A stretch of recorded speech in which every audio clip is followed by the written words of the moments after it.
자, 오늘 이 시간에는 희망의 신학, 종말론이란 명제로 강의를 시작할 것입니다.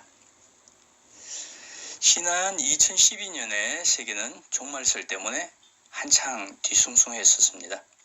여러분들이 잘 알고 있는지는 모르겠지만 고대 마야 문명의 바탕을 둔 달력이 2012년에 종말을 가리킨다고 보았기 때문입니다. 결국 이 설은 틀린 것으로 판명났지만은 또 다른 표현들도 있었습니다. 어떤 것이냐면 태양 폭풍이 일어나서 지구를 보호하던 자기장에 거대한 균열이 생겨서 지구의 생태계가 파괴된다는 이야기도 있습니다. 그렇지만 이것보다 더 실현이 가능한 종말 시나리오는 자원의 고갈에 있지 않나 싶습니다. 만일 인류가 지금의 속도대로 지구의 자원을 소비한다면 머지않은 장래에 인류는 지구에서 살 수 없게 될 것입니다.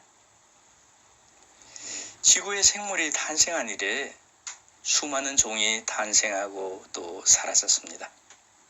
그 종들은 하나같이 외부적인 요인 때문에 멸종했습니다. 그런데 지구상의 생명체 가운데 외부 요인이 아니라 자기 때문에 사라져버릴 위기에 놓인 종이 하나 있는데 그것은 다름 아닌 인간입니다. 현재 인류가 가진 핵폭탄만으로도 지구는 충분히 잿더미가 되고도 남는다고 합니다. 인류가 이 이기주의적인 자원 소비 행태를 바꾸지 않는다면 아마 머지않아서 인류는 자멸하고 말 것입니다. 이처럼 허황하다고 생각했던 종말설은 현실이 될 수 있습니다. 이제 우리는 진지하게 종말에 대해 숙고하고 회개하면서 그것을 넘어서는 희망을 고민해야 하는 시대에 살고 있습니다. 그런 의미에서 신학의 마지막 분야로 회자되는 종말론은 적게는 현세의 삶을 넘어 희망하게 합니다.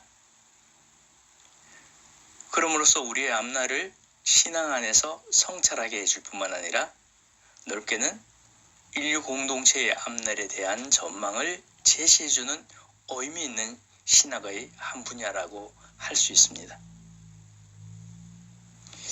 그리스도교가 하나의 교의 체계나 철학 체계 또는 사상 체계를 넘어서 종교적인 전망을 보이는 것은 무엇보다도 바로 이 종말론 때문입니다. 우리 그리스도교는 죽음을 넘어서는 영원한 생명에 대한 메시지를 전해줍니다. 그것은 다름 아닌 종말론적인 메시지입니다. 종말론은 그리스어로 마지막 것들이라는 뜻의 타에스카하타와 학문이란 말, 로지아란 말이 합해져서 만들어진 용어이죠. 그 종말론은 마지막 것들에 관한 학문을 뜻합니다. 영어로는 에스카톨로지라고 하지 않습니까? 그리스도교 신앙은 인간과 세상의 역사에 시작이 있었다고 믿는 것입니다. 그리고 그 시작은 원대한 계획을 염두에 두신 하나님께서 이루셨는데 그것이 바로 창조 사건입니다. 그러므로 창조는 그 자체로 언급할 수 없고 궁극적으로는 창조의 목적을 통해서만 해명될 수 있는 것입니다. 이런 의미에서 종말론은 창조론의 속편이자 완성편이라고도 말할 수 있습니다. 그리스도교가 믿는 종말신앙은 크게 네 가지로 요약할 수 있는데 그것은 죽음과 심판, 지옥과 천국에 대한 믿음이 바로 그것입니다. 교회에서는 통상 이것을 사말교리라고 부르죠. 먼저 교회는 우리의 인생 여정 마지막에 죽음을 맞이하게 된다는 것을 분명히 합니다. 그리고 그것은 사실이고요. 그리고 이 죽음이 첫 인류가 지은 원죄의 결과라고 가르칩니다. 첫 인류가 원죄를 짓기 전에 그들은 하나님께서 선사하신 초자연적인 은총의 선물을 누리면서 살았습니다.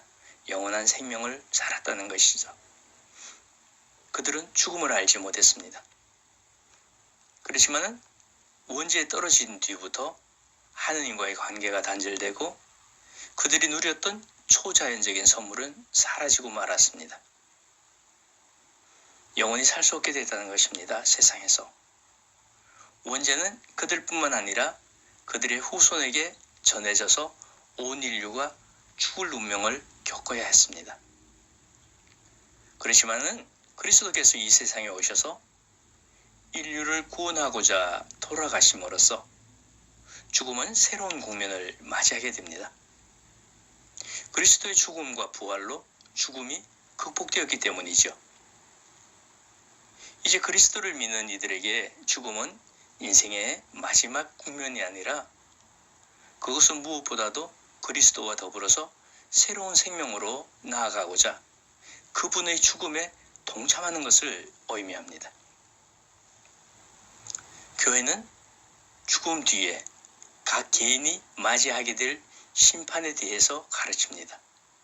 우리는 이것을 사심판이라고 부릅니다. 그 반면에 그리스도께서 재림하실 역사의 마지막에 인류는 함께 심판을 맞이하게 되는데 이것을 최후의 심판이라고 부르죠.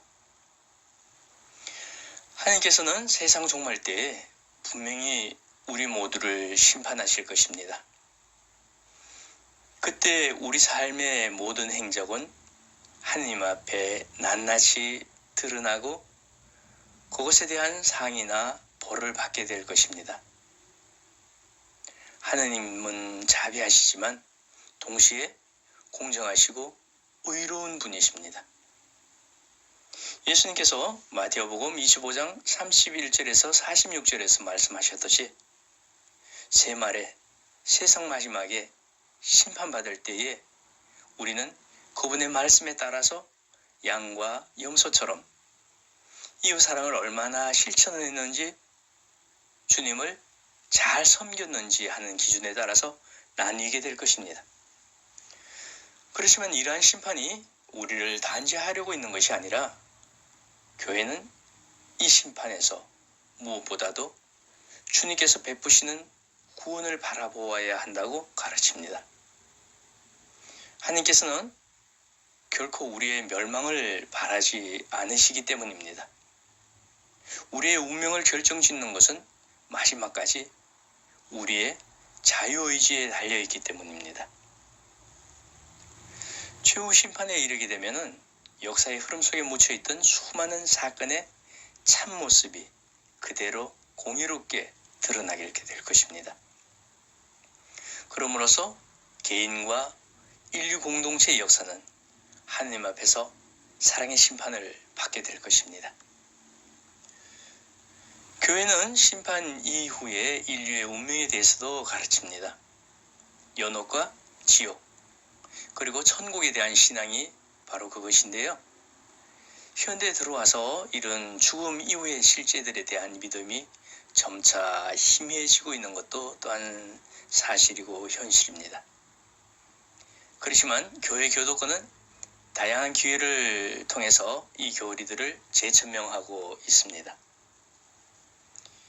인간의 궁극적인 소명은 하느님과 인격적으로 사랑의 합의를 이루는 데 있습니다. 그렇지만 대부분의 사람들은 이 상태에 이르기가 매우 어렵습니다.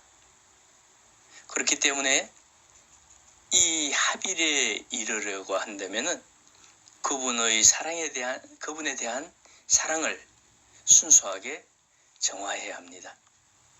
우리가 죽은 뒤에 주님께 이르기 위해 정화되는 것을 우리는 연옥이라고 부릅니다. 교회는 다양한 기회에 공의의 결정을 통해서 사후에 그치게 될 연옥의 존재를 공식적으로 인정해 왔습니다. 또한 우리보다 먼저 연옥에 가서 정화의 시간을 거치고 있는 사람들을 기도로 동반해서 도울 수 있다고 가르칩니다. 그런데 보통 대중신심은 연옥을 이른바 반지옥처럼 여기기도 했었습니다. 그렇지만 이것은 지옥에서 단죄받는 이들이 받는 벌과는 근본적으로 다른 것입니다. 연옥은 우리에게 남아있는 죄의 요소를, 벌의 요소를 정화시키고 또 주님과 완전한 일치를 이루기에 합당한 상태로 준비시켜주는 시간이기도 합니다. 이 마지막 정화는 죽은 뒤에 하느님과의 만남을 통해서 이루어집니다. 현대인들에게 사말교리 가운데 가장 받아들이기 힘들어하는 부분이 바로 이 지옥의 존재일 것입니다. 적지 않은 신자들이 지옥의 가르침을 거부하거나 혹은 부인하고 싶어 합니다. 그렇지만 교회는 지옥의 존재를 분명히 가르쳐왔고 또 베네딕토 16세 전임교황도 이를 재확인했습니다. 교회는 공간적인 차원이 아니라 하느님과의 인격적인 차원에서 지옥을 이해하도록 가르칩니다. 지옥은 하느님과 참된 행복을 누리는 이들이 이루는 친교를 결정적으로 스스로 거부한 상태를 말하는 것입니다. 다시 말해서 사랑이신 하느님을 거부함으로 인해서 그분과 영원히 결별하게 된 상태를 의미하는 것입니다.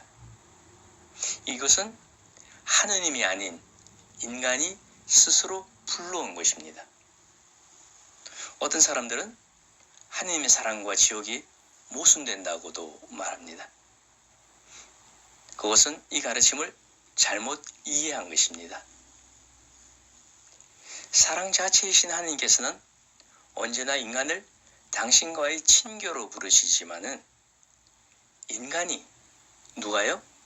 인간이 끝까지 이 부르심을 거부해서 지옥의 상태에 이르게 되는 것입니다. 사마리 교리는 천국에 대한 가르침과 더불어서 완성됩니다. 천국이야말로 인간의 궁극적으로 도달하고자 염원하는 상태이기 때문입니다. 이것 또한 그간 공간적인 차원으로 잘못 이해되어 온 가르침 중에 하나이기도 합니다. 천국은 하느님과의 궁극적인 만남의 상태를 의미합니다. 좀 더 구체적으로 말해서 천국은 삼위일체 하느님과 성모님과 천사들과 모든 복된 사람들과 함께 누리는 생명과 사랑의 친교를 말하는 것입니다. 전통적으로 교회는 천국에 이르는 상태를 다양하게 표현해 왔습니다. 예를 들어 보면은 하느님을 지복직관의 상태라고 표현하기도 하고요. 혹은 하느님과 친교를 나누는 상태다. 또는 영원한 생명을 누리는 상태다. 또는 하느님과 영원히 사랑을 누리는 상태 등이다. 이렇게 여러 개 다양하게 표현해 왔습니다. 이 모든 표현은 궁극적으로 인간이 하느님과의 친교에서 누리게 될 영원한 행복을 가리키는 것입니다. 이것은 하느님께서 영원에서 인류를 위해 준비한 원대한 계획이자 이 계획의 최종적인 완성을 의미하는 것입니다. 오늘 제 얘기는 여기까지 하고 나머지 시간은 여러분들이 준비한 과제 발표와 토론으로 하고 또 다음 시간에는 사말교리, 다시 말해서 죽음과 심판, 천국과 지옥 중에 죽음에 관해서 좀 더 구체적으로 살펴보도록 하겠습니다. 그러니 여러분 모두도 각자 죽음에 대해서 생각해보고 또 발표자들은 잘 준비하도록 해봅니다.